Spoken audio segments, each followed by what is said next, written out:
ابراہیم علیہ السلام یہاں سے چلے تھے اپنے بچے کو لے کر، یہاں شیطان نمودار ہوا اور حضرت ابراہیم کو اس نے بہکایا۔ کیا بہکایا؟ بیٹے کو، خوبصورت بیٹے کو جس کی اللہ نے بشارت دی تھی، اس کو قتل کرنے جا رہے ہو۔ پھانسی گھاٹ کی طرف جب کسی مجرم کو لے جایا جاتا ہے تو ذرا اس کا منظر کسی سے پوچھا کریں کیا حالت ہوتی ہے۔ موت کے منہ میں جانا آسان نہیں، اور موت کے لیے اپنی اولاد کو لے جانا اس سے بھی زیادہ مشکل۔ حضرت ابراہیم علیہ السلام کے علم میں یہ بات قطعاً نہیں تھی کہ اللہ اس بیٹے کو ذبح ہونے سے بچا لیں گے۔ بچے کو انگلی پکڑ کے لے جا رہے ہیں۔ فلما بلغ معه السعی، قرآن کہتا ہے جب بچہ انگلی پکڑ کے باپ کے ساتھ چلنے کے قابل ہوا، اس وقت ابراہیم علیہ السلام کو خواب آیا اسے ذبح کر دو۔ یہ نقطہ قرآن نے کیوں بیان کیا کہ بیٹے سے باپ کی محبت اس وقت جوش مارتی ہے جب بیٹا باپ کے ساتھ انگلی پکڑ کے چلنے کے قابل۔ اب وہ اس کے ساتھ محفلوں میں جانا شروع ہوتا ہے۔ جب تک اس سے چھوٹا تھا تو وہ ماں کی آنکھوں کا تارا ہوتا ہے، باپ تو اسے دور کرتا ہے۔ دیکھا ہوگا نا آپ نے، باپ بچے کو پیار کرتا ہے، جیسے بچے نے کچھ کیا لو بھائی اماں کو پکڑا دو۔ ٹینشن کون پالے؟ ماں پالے۔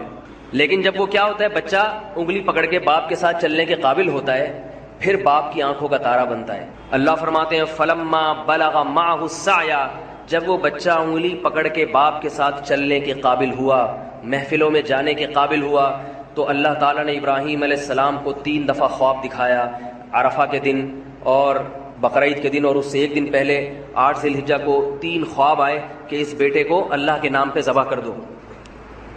ابراہیم علیہ السلام جس مقام جب گئے ہیں جہاں چھوٹا شیطان، درمیانی شیطان، بڑا شیطان، یہ چھوٹے بڑے درمیانی نہیں تھے، یہ شیطان ایک ہی تھا۔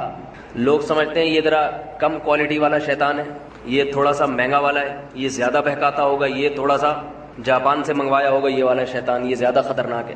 یہاں 2 غلط فہمیاں ہیں، ان کا ازالہ کر دینا چاہیے۔ ایک تو یہ کہ چھوٹا بڑا شیطان صرف ایک علامت کے طور پہ، کیونکہ وہ تینوں ایک ہی جیسے ہیں تو خلط ملط نہ ہو جائے، یہ اس لیے بیان کیا جاتا ہے۔ دوسری بات یہ کہ وہاں شیطان عملی طور پر موجود نہیں ہے، وہ پتھر ہے جو تبدیل ہوتا رہتا ہے، وہ ایک نشانی ہے پتھر کی یہاں تھا شیطان، تاکہ رمی کرنے میں آسانی ہو۔ لوگ اس پتھر ہی کو شیطان سمجھنا شروع کر دیتے ہیں۔ سمجھ رہے ہیں بات کو؟ لوگ کیا کرتے ہیں، لوگ سمجھتے ہیں کہ یہ پتھر جو ہے نا یہی شیطان ہے، وہ شیطان نہیں ہے پتھر، بلکہ وہاں شیطان نمودار ہوا تھا حضرت ابراہیم علیہ السلام کو بہکانے کے لیے۔ حضرت ابراہیم نے شیطان کو کنکریاں ماری، کنکریاں، دوبارہ نمودار ہوا، دوبارہ کنکری ماری، تیسری دفعہ نمودار ہوا، تیسری دفعہ کنکری ماری، اور مینا میں اپنے بیٹے کو لے جا کے لٹا دیا۔ فلما اسلما وتلہ للجبین، فرمایا جب دونوں باپ اور بیٹے فرما بردار بن گئے اللہ کے حکم کے سامنے اور لٹا دیا پیشانی کے بل، اللہ تعالیٰ کی طرف سے وحی آئی وفدیناہ بذبح عظیم قد صدقت الرؤیا، اے ابراہیم تو نے اپنے خواب کو سچا کر دکھایا، اللہ کو تجھ سے تیرا بیٹا ذبح نہیں کروانا، اس بیٹے کی نسل میں تو محمد صلی اللہ علیہ وسلم نے پیدا ہونا ہے، یہ کیسے ذبح ہو سکتا ہے؟ یہ بیٹا ذبح نہیں ہو سکتا، یہ تو دعاؤں سے آپ کو دیا گیا ہے۔ ابراہیم علیہ السلام نے بیت اللہ کی تعمیر کے وقت دعا مانگی تھی کہ میری نسل میں ایسے پیغمبر کو پیدا کر، یتلو علیہم آیاتک ویعلمہم الکتاب والحکمہ، جو تیری آیات ان کو پڑھ کے سنائے اور کتاب و حکمت کی ان کو تعلیم دے۔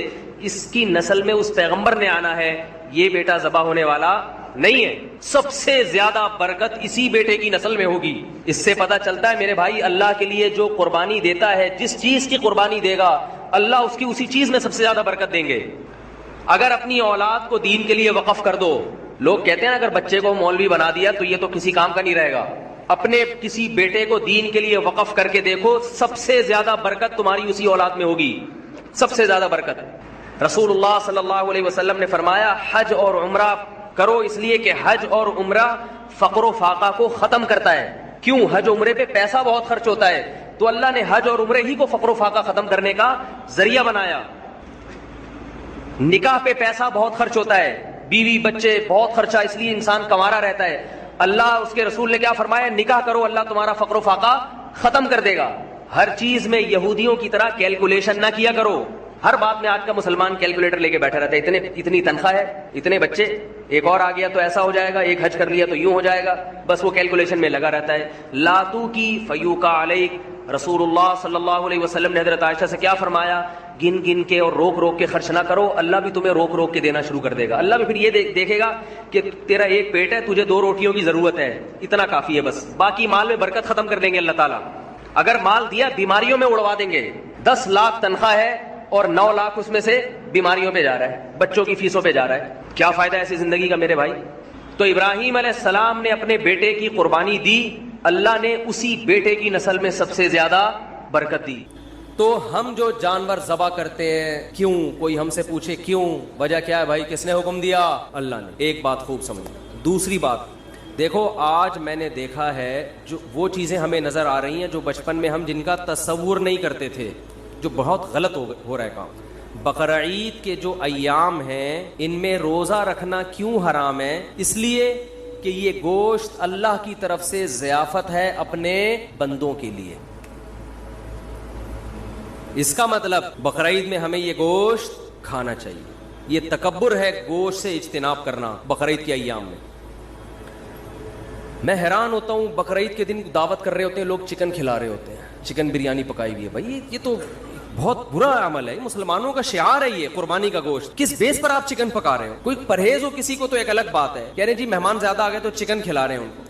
ہمارے نبی کھانے پینے کے شوقین نہیں تھے, بہت قناعت, جو کی روٹی, کھجور, وہ بھی 40 دن گھر میں چولہا نہیں جلتا. لیکن بقرعید کے دن آپ صلی اللہ علیہ وسلم قربانی کے گوشت کھانے کا اتنا اہتمام کرتے کہ بقرعید کے دن پہلا نوالا جو آپ کے حلق مبارک میں اترتا وہ قربانی کے گوشت کا, کہ اللہ کی طرف سے ضیافت ہے تو ہم گوشت کا انتظار کریں گے.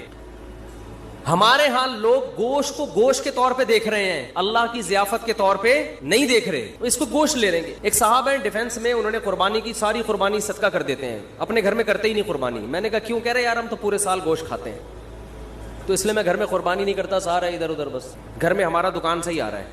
یہ بہت بری حرکت ہے بھائی. آپ کو اللہ اس لیے تھوڑی قربانی کروا رہے کہ پورے سال آپ جو بیچارے دال کھاتے ہیں تو وہ گوشت کھا لیں, اس لیے تھوڑی کروا رہے اللہ قربانی. جب کوئی عزت دار آدمی آپ کو دعوت دے اور کہے کہ ہماری دعوت میں آئے, آپ پوچھیں کیا پکاؤ گے, وہ کہے میں قورمہ بریانی, اور آپ دعوت سے شارٹ ہو جائیں.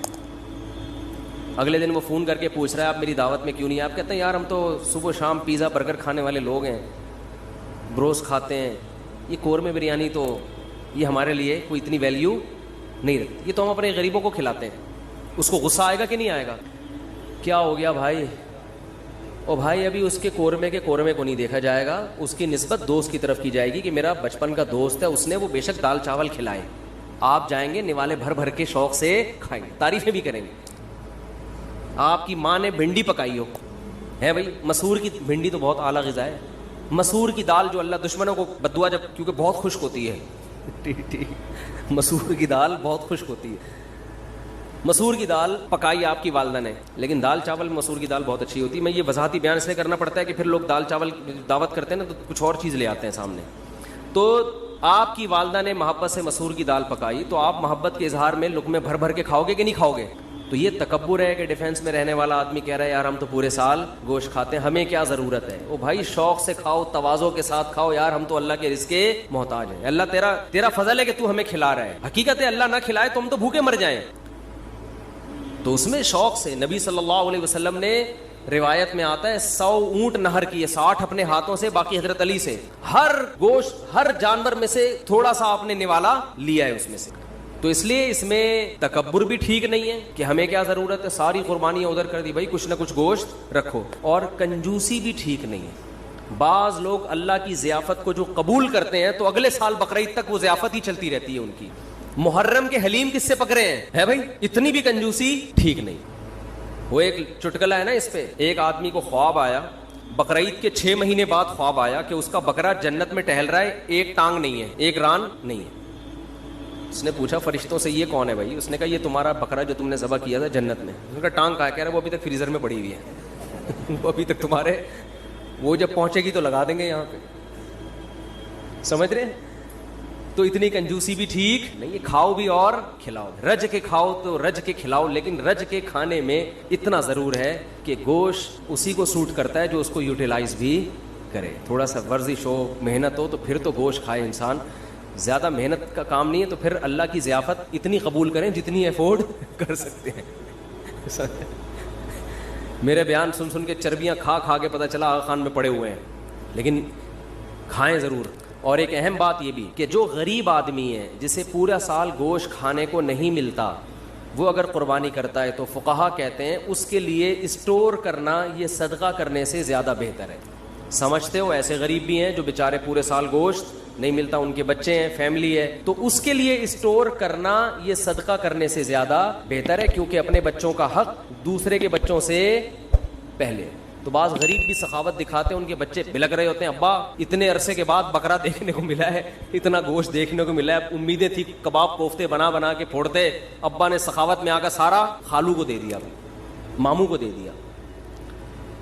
تو فقہا نے مسئلہ بیان کیا ہے کہ بھائی اگر کوئی آدمی غریب ہے, اس کے خاندان بڑا ہے, تو پورا گوشت اسٹور کر لے.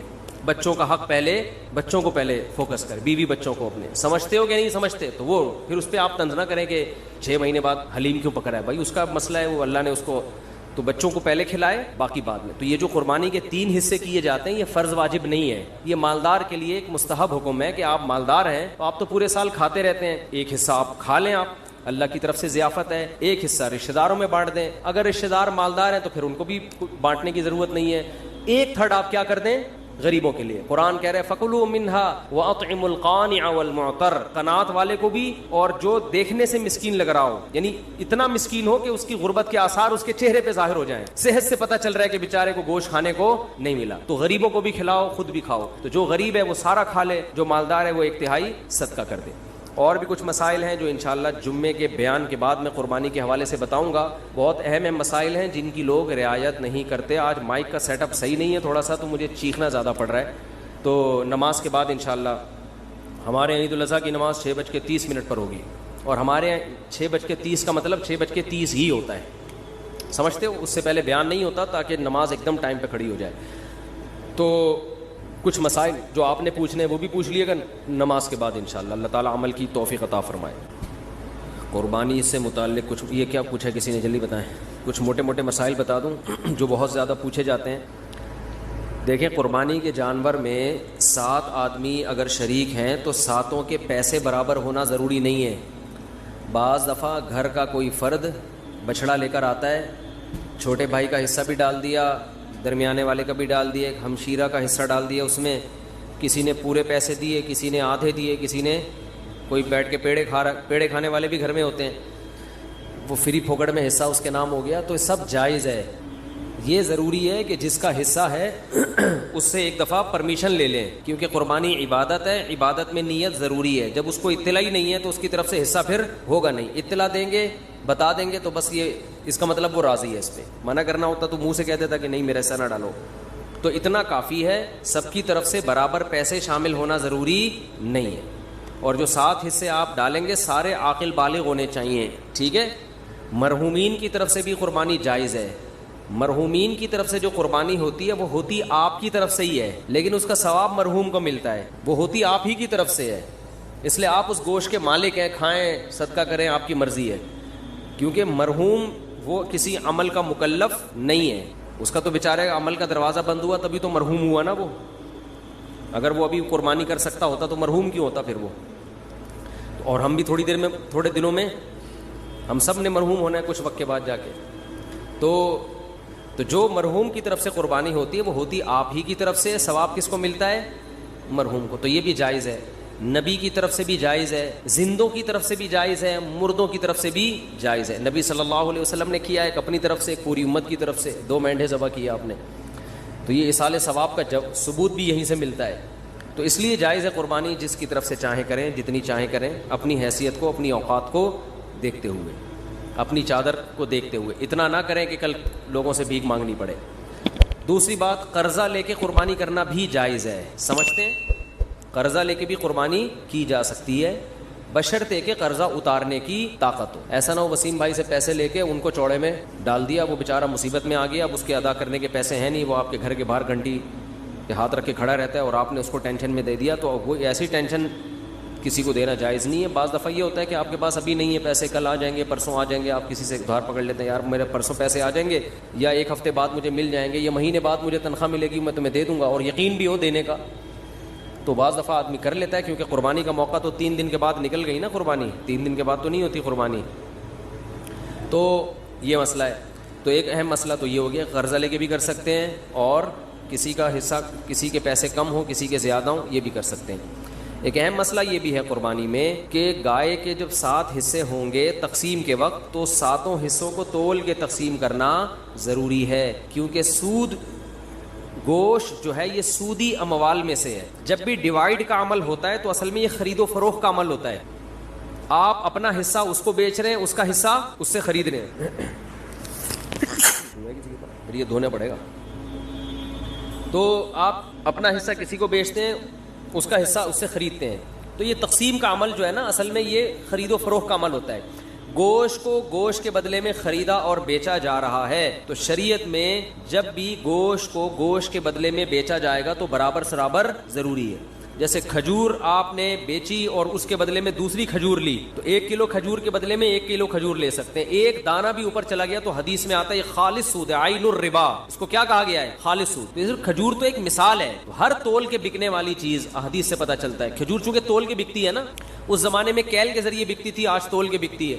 تو کوئی بھی کیل والی چیز جو لیٹر جیسے پیمانہ ہوتا ہے یا تول والی چیز، ان تمام میں سودی احکام جاری ہوتے ہیں. تو گوشت کو جب گوشت کے بدلے میں بیچا جائے گا تو برابری ضروری ہے. تو جب قربانی کے 7 حصے کریں تو اندازے سے نہ کریں بلکہ تول کے کریں. اور اس میں احتیاط مزید یہ کر لیں کہ ہر حصے میں کلیجی ملا دیں تھوڑی سی. سودی احکام میں یہ بھی ہوتا ہے کہ اگر اس کے مخالف جنس ملا دی جائے تو پھر کمی بیشی جائز ہے. جیسے آپ 1 کلو کھجور بیچ رہے ہو اور ادھر سے لے رہے ہو 1.5 کلو کھجور تو یہ آدھا کلو کیا ہو جائے گی؟ حرام ہو جائے گی نا. لیکن اگر اس 1 کلو کھجور میں آپ کچھ اور ملا دیں، 2-4 سیب ملا دیں اس میں، آپ ادھر سے 1 کلو کھجور ہے اور 2 سیب ہو گئے، ادھر سے 1.5 کلو کھجور، تو یہ پھر سود نہیں ہوگا، یہ جائز ہوگا. اس لیے کہ وہ جو آدھا کلو کھجور ہے وہ ادھر سیب کے مقابلے میں ہو جائے گی. سمجھ میں آ رہی ہے بات؟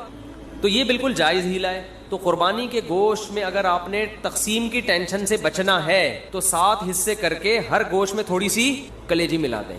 ہر کلیجی میں تھوڑا سا گوشت ملائیں، ہر گوشت میں تھوڑی سی کلیجی. جب شروع میں کلیجی کے 7 حصے کریں، کلیجی پھیپڑے اور جو کچھ بھی ہوتا ہے، تو اس میں 1-2 بوٹی گوشت کی ملا دیں. تو اس میں اگر کمی بیشی ہو گئی تو وہ جائز ہے. اور گوشت کے جب 60 ڈھیریاں بنائیں تو اس میں 2 بوٹیاں 3 بوٹیاں کس کی ملا دیں؟ ہر ڈھیری میں کلیجی کی. تو یہ سود سے بچنے کا ایک ہیلا ہے، تدبیر ہے. آج کل چونکہ فنٹر مارکیٹ میں بہت ہیں کلپ بنانے والے جن کو مسائل کی الف بے بھی نہیں پتا اور بیٹھ کے پھینکتے بہت ہیں. تو ہو سکتا ہے میرے اس کلپ پہ کہیں کہ کان ادھر سے پکڑو ادھر سے پکڑو، کیا ہے؟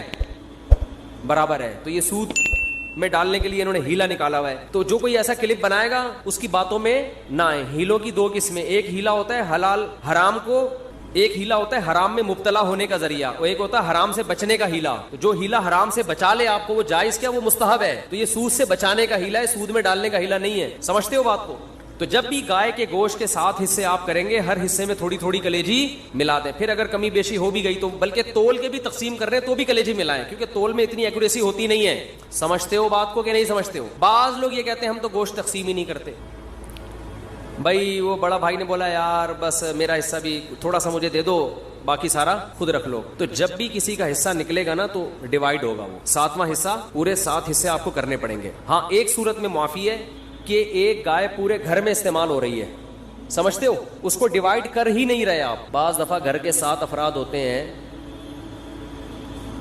ایک ابا اماں، ایک میاں بیوی اور آگے ان کے بچے ملا کے ٹوٹل بڑی مشکل سے آج کل 7 تک عدد پہنچ رہا ہے لوگوں کا. فیملی پلاننگ والوں نے تو گھریلو سسٹم ہی تباہ کر دیا ہے. سمجھ رہے ہو؟ وہ جو پہلے گھروں میں پورے 2 بچڑے آتے تھے، یہ منجلی آپا کا ہے، یہ چمونی آپا کا ایسا ہو گیا، یہ ممانی کا ہو گیا، یہ خالہ کا ہو گیا، یہ جناب پوتے کا ہو گیا، یہ بہو کا ہو گیا. پوری 2 کٹے ہم دیکھتے تھے لوگوں کے گھروں میں کٹتے تھے، 2 بچڑے ایک ہی گھر میں چل جاتے. اب وہ فیملی پلاننگ والوں نے سارے خاندانی سسٹم کی واٹ لگا دی ہے. بچے ہی نہیں ہیں، اور خدا کی قسم جس گھر میں بچے نہیں ہیں عید بقرعید کا مزہ تو اس گھر میں ہے ہی نہیں. ہمارے بچوں نے 10 دن سے پڑھائی چھوڑ دی ہے. گائے آ رہی ہے کلابازیاں کھا رہے ہیں، مدرسوں کی شکایتیں آنی، پڑھ کے نہیں دے رہے. ہم کہتے ہیں بھائی بقرعید گزرے گی تو پڑھیں گے، ابھی ہمارے بس میں نہیں. وہ گایوں کے پیچھے بھاگ رہے ہیں. تو بچوں کے انٹرٹینمنٹ ہے بچوں کے لیے یار، انجوائے کرنے دو ان کو. کیا ان میں پڑھائی کا اتنا بوجھ ڈالا؟ شکایتیں آ رہی ہیں، پڑھ نہیں رہے، ٹلے مار رہے ہیں چھوڑے. ہم کہہ رہے ہیں یار رات کو سوتے ہی کم وقت 2 بجے ہیں، کیونکہ ادھر پوری گائیں آ کے اتری ہوئی ہیں، دمیں ہلا رہی ہیں، ان کی انجوائے کر رہے ہیں نا کہ یار یہ گائے. کراچی والوں نے کہاں گائے دیکھی ہوتی ہے؟ وہ ایک ویڈیو ہے بنارس کی، اس پہ